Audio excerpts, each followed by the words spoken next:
Grandes gestas españolas. Con María Fidalgo Casares. Espadas famosas de grandes personajes han trascendido en la historia. Algunas hasta con nombre propio, como Tizona, Colada, Andúril, Durandal o Excalibur. La de Pizarro, aunque no lo tuvo, no fue una más. Además de ser de las más legendarias, casi de forma mágica, deslumbró en distintos siglos y con diferentes protagonistas. Y no solo fue un arma de conquista, sino también fue un símbolo cargado de historia, leyenda y poder. Esta espada fue la clave de una de las escenas más sobrecogedoras de la historia de América, que narramos en nuestro artículo anterior. En una situación límite, Pizarro, el conquistador del Imperio Inca, desafiaba al destino de sus hombres y trazaba un surco en la arena de la Isla del Gallo, para elegir a aquellos que tuvieran agallas para seguirle.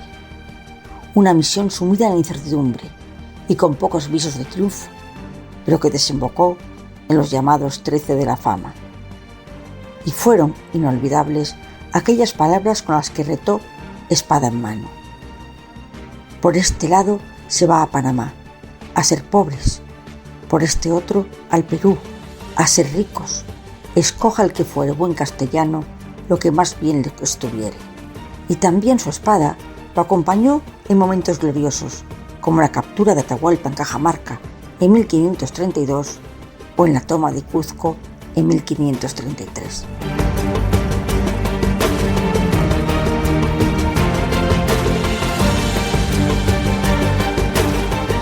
Hoy, Pizarro reposa en una espléndida sepultura en la Catedral de Lima, y la casa aristocrática que continúa su linaje, el Marquesado de la Conquista, sería el custodio de la espada durante generaciones.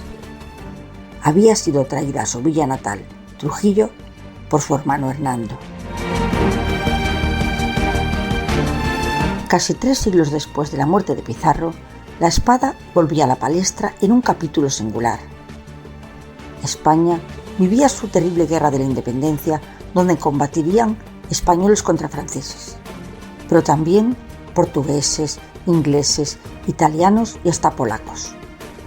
Y dentro del contingente británico llegó John Downey, nacido en Stirling, Escocia.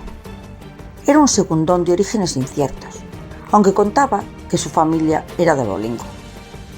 Y como el sistema de primogenitura le excluía de heredar, se lanzó a la aventura y marchó joven a la isla de Trinidad, en las Indias Occidentales, donde se dedicó al comercio con cierto éxito. Pero perdió su fortuna cuando volvió al Reino Unido y, viéndose sin recursos, optó por alistarse en el ejército inglés, que estaba haciendo una gran recluta para combatir contra Napoleón en España. Y una vez en nuestro país, dada su experiencia como comerciante, fue nombrado comisario de guerra a las órdenes de Sir John Moore, y tras morir en La Coruña, pasaría a depender de Wellesley, aún no era duque de Wellington, con el cargo de intendente de los dragones ligeros, un puesto de responsabilidad logística que tenía como misión el conseguir suministros para el ejército, pero con el que también logró hacerse un capital. Su principal sede estaba en Castelo Blanco, Portugal, a 160 kilómetros de Badajoz, y Extremadura fue la región que más frecuentaba, ya que era su tránsito de distribución, y donde trabó importantes amistades, entre ellas con miembros de la Junta Suprema Central. En el año 1809 decidió tener una intervención más directa en la guerra. Se veía con dotes de mando y gestó un plan que, visto hoy, bascula entre lo deslumbrante, lo pintoresco y lo excéntrico. Se le ocurrió organizar una compañía militar propia, formada por voluntarios de caballería e infantería. Y al ser dueño y señor de su ejército, no tenía que rendir cuentas a nadie. Pero sus hombres no eran mercenarios, sino una especie de guerrilla militarizada. Soldados regulares de un cuerpo del ejército privado, pero reconocido de manera oficial, que sería supervisado por el general Marqués de la Romana, uno de los pocos militares españoles respetado por los ingleses.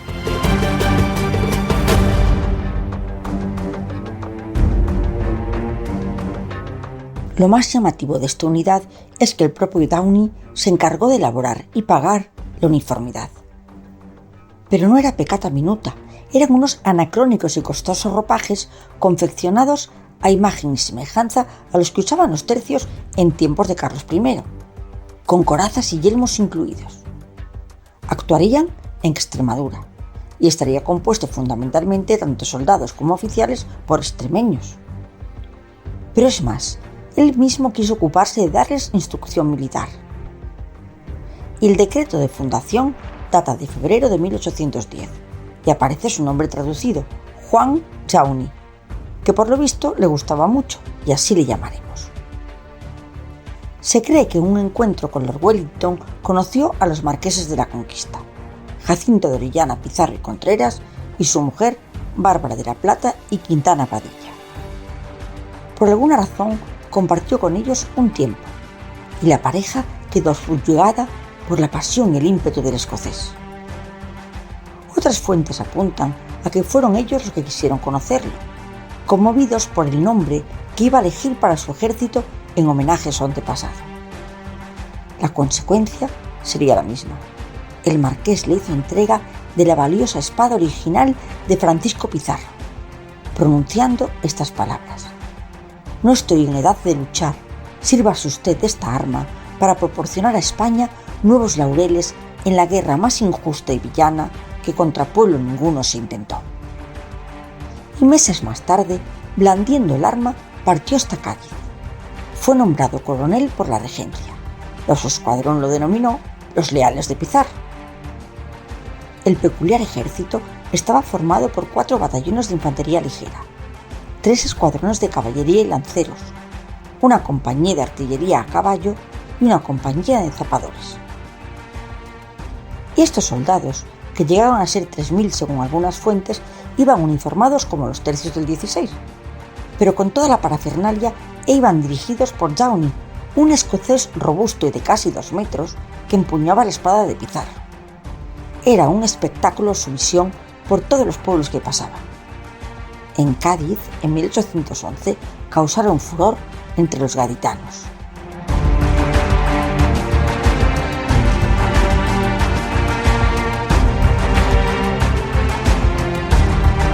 Juan Downey siempre batalló con esa espada y se adaptó a las tácticas genuinamente españolas de la guerrilla. Quería ir siempre en vanguardia y destacó por una valentía y un arrojo que le llevaba casi siempre a la victoria. En 1811 vencía en Arroyomolinos, a pesar de su inferioridad de fuerzas, y logró hacer 200 prisioneros franceses. En abril de 1812 los derrotaba en la batalla de Espartinas y fue ascendido a brigadier. Solicitó entonces ampliar sus huestes y la nueva unidad fue rebautizada como Leal Legión Extremeña, pero le pidieron el cambio de uniformidad, ya que los ropajes y corazas de los tercios que eran poco prácticos. Y al regresar a Cádiz con el mariscal Juan de la Cruz, tomarían Sanlúcar de Barrameda y se enfrentaron al mariscal Soult en Castilleja de la Puesta, con victoria española.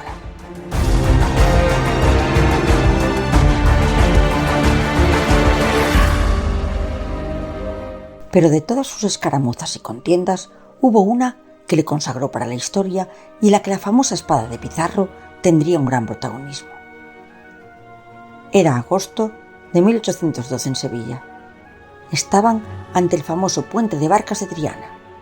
Cruzaba las 2 orillas de Guadalquivir y en la reconquista de la ciudad había tenido un papel estelar, al ser fracturado por Payo Gómez Chariño y roto después por Bonifaz, aunque solo este último se llevara la gloria. Pero esta vez los franceses lo habían semidesmontado y Downey y sus hombres acechaban desde el margen contrario. Pero de repente Downey atisbó que los galos se disponían a montar 2 cañones y tenía que evitarlo. Y entonces, espada en ristre, espoleó a su caballo y raudo y veloz avanzó sobre el puente, en misión casi suicida por la instabilidad de la pasarela. La artillería francesa logró tirarle del caballo, recibió varios disparos y uno de ellos impactó a pocos centímetros de la sien. Pero Juan no podía dejar que la espada de Pizarro cayera en manos enemigas y la lanzó al aire. Todos se sorprendieron porque el arma literalmente voló y pudo ser recogida por sus hombres. ¿Fue la fuerza de Downey o un poder sobrenatural que se le adjudicó a la espada? Pues en plena vorágine los españoles atacaron con ímpetu a los franceses, que tuvieron que desmontar sus piezas artilleras.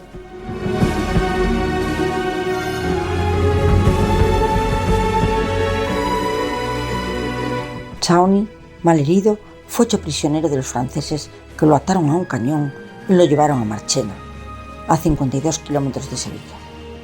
La noticia corrió como la pólvora y conmocionó. El mariscal Soult se enteró del trato inhumano que le estaban dando y aceptó canjearlo por 190 soldados franceses.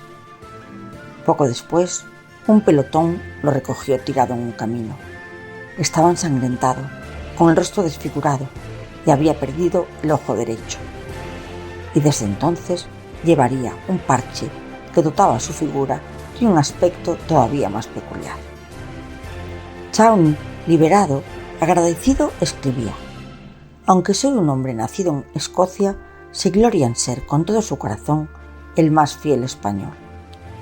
Y poco después fue recompensado con el puesto de teniente de alcaide del Alcázar de Sevilla, nada menos que con residencia en el patio de banderas del palacio, y fue incluido en la lista de mariscales de campo del ejército español, con antigüedad de 1810. Se le dio la nacionalidad, se convirtió al catolicismo y se enamoró por completo de España.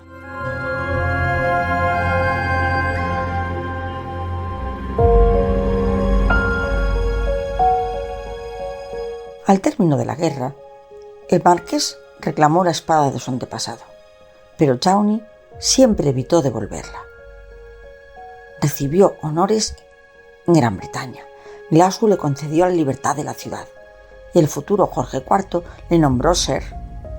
Y en España, en 1816, fue miembro de honor de la Real Academia de Bellas Artes de San Fernando, caballero de la Orden de Carlos III, y la regencia le hizo caballero Gran Cruz de la Orden de San Fernando, como narra José María García León en su libro En torno a las Cortes de Cádiz. Chauny volvería a usar su espada en 1822, en el trienio liberal, como partidario de Fernando VII, y fue detenido y arrestado un tiempo en el castillo de Santa Catarina de Cádiz. Murió 3 años más tarde en Sevilla.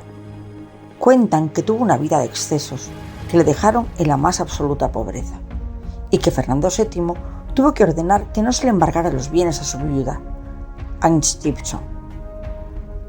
Dejó deudas y ningún otro bien más que su espada, la de Pizarro, que fue donada por su hermano a la Real Armería, donde hoy se exhibe junto a la de Cortés.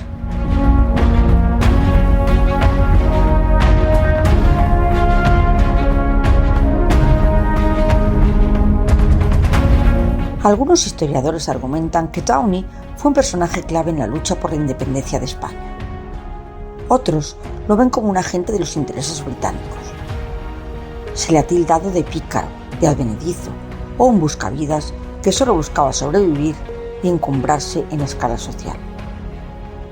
Pero lo cierto es que su figura, su estrategia militar, sus escritos y sus decisiones siguen analizándose. Aparece en las memorias de los ingleses que participaron en aquella guerra, en las crónicas de la época e incluso en los escritos de Wellington. Y es más, fue alabado por las Cortes de Cádiz, por Baroja y por Pérez de Galdós. Se ha escrito que la espada de Pizarro estaba rodeada de una aura sobrenatural que traía la gloria a quien la portara, y que fue la que le dio fuerza para combatir como lo hizo. Y aunque hoy nada le recuerda, lo que sí sabemos es que Juan Chauny mostró la determinación de escribir su página en la historia defendiendo a España del invasor. Y lo hizo a su manera, pero con el honor de portar la espada que blandió uno de los más grandes. Y además murió sintiéndose el español más fiel. Grandes gestas españolas. Con María Fidalgo Casares.